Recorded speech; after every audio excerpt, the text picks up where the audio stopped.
Time Spray haqida gaplashsak, bunda dizayn tarafidan unikal tarafi bor. Chunki uchburchak shaklda, hattoki soatni ham tomida o'rnatganmiz. Bu Makka shahridagi soat minorasini ham eslatib turadi. O'shandan ilhomlanilgan o'zi aslida. Ya'ni o'sha soat minorasi Makka shahri bo'ylab uzoqdan ko'rinib turadi, xuddi alohida bir orientir sifatida. Demak, bu bino ham ana shu rayondagi orientir sifatida uzoqdan ko'rinib turadi. Xuddi shunaqa. Bu 42 etajli eng baland bino hisoblanadi bu rayonda hozircha. 42 etaj.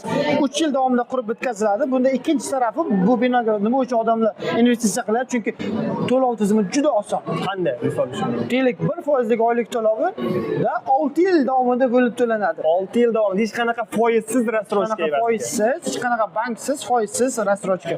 Xo'sh, boshlang'ich narxlar va xonalar kvadrat qanaqa? Kvadratlar, xo'p, eng kichkina kvadrat 50 kvadrat metrli bitta spalnili uylar 300 ming dollardan boshlanadi. Atigi siz 30 ming dollar boshlang'ich to'lov, Bor yo'g'i 30 ming dollar to'laysiz. 30 ming dollar, 4% Dubay yer hukumatiga registratsiya uchun to'laysiz. Bir martalik to'lov. Bir martalik to'lov.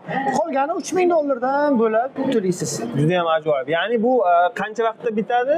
3 yilda bitadi. Eng qizig'i, siz kalitni olgunizcha siz atigi 210 ming dollar to'laysiz. Ya'ni 70% ni to'laysiz.